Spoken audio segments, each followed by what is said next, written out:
We now head to the south of the continent, where a new outbreak of violence in northern Mozambique, the site of a jihadi insurgency, has forced thousands of people into fleeing their homes, according to the United Nations numbers and Cabo Delgado province officials.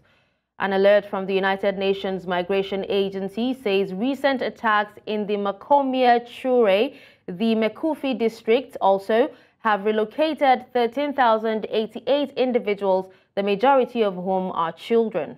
The recent escape from the settlement of Ocua was the result of retaliatory assaults after Mozambican and Rwandan forces foiled an effort to kidnap children. Mozambique's President Filipe Nyusi confirmed increased population movements but downplayed the threat, claiming security personnel had the situation under control.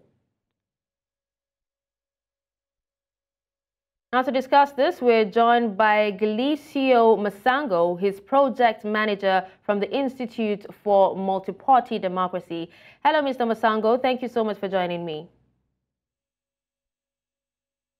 All right, so if you can hear me, can you provide an analysis of the factors that actually contributing to the new outbreak of unrest in northern Mozambique, particularly in the context of the existing jihadi insurgency?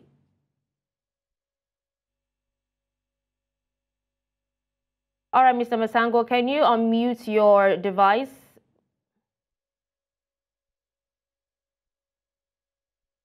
All right, we still cannot hear you. All right, we can hear you now. Thank you for joining us. Please go ahead. Okay, thank you very much. Yes, I was saying actually there are different facts that do contribute for these attacks resuming after long periods of continued control by the national or by pro-governmental forces. After the conflict peaking in 2021, the government asked for support from international foreign support from the SAMIM, which is SADC countries' forces, and also Rwandan forces. And since then, significant improvement have been registered.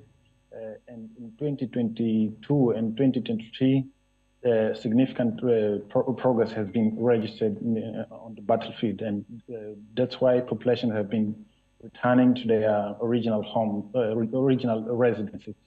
However, recently, we believe maybe one of the reasons for this conflict resuming will be the fact that, for example, recently, the group's leader here in Mozambique, which is Bonamar, was killed in the last year.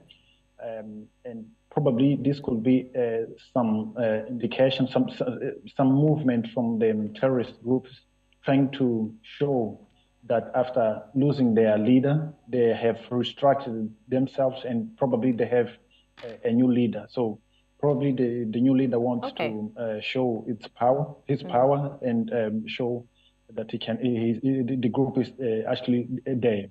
And also the political context, whereby we have some companies from the exotic industry sector that had stopped operating in Cabo Delgado, which have announced that by the end of this year, they will be announcing.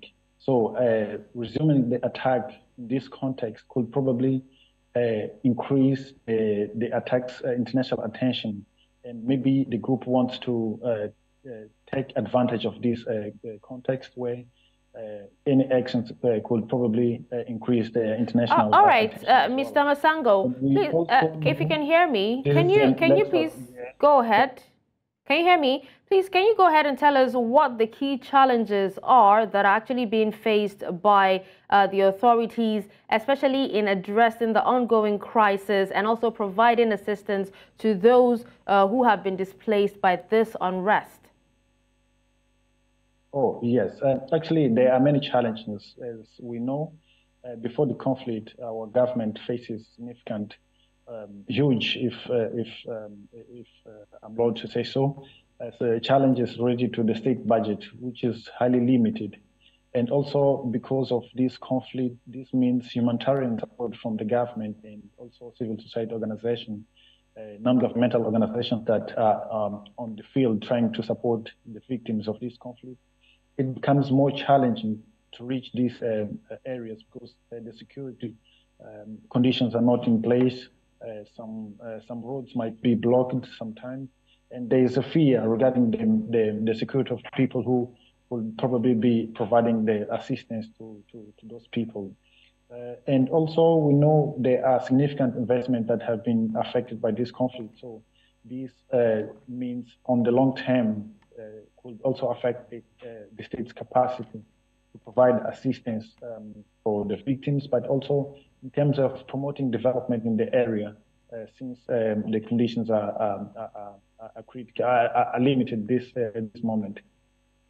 All right. Well, earlier you actually talked about assistance, and in what ways has the international community responded to the situation in northern Mozambique, and what more do you think can be done to support efforts in order to restore stability and security in that region?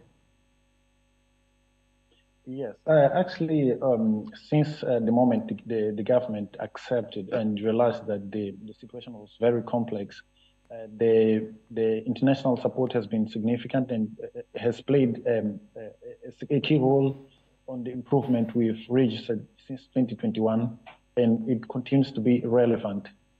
For now, after these recent attacks, some embassies have come to public, demanding their citizens not to travel to the most affected district. And this could also mean, for example, regarding Total and other extractive industry sector companies who are operating in the country, this could delay their resuming to the operation to Cabo Delgado because of the conflict situation. But we think moving forward, the international community will still play a significant role to solve the situation. We also have the support. All right, Mr. Masango, if you can hear me, thank you so much for joining me. Sadly, time is not on our side, and we'll have to wrap up here. But we appreciate you for taking time out to speak to us on this.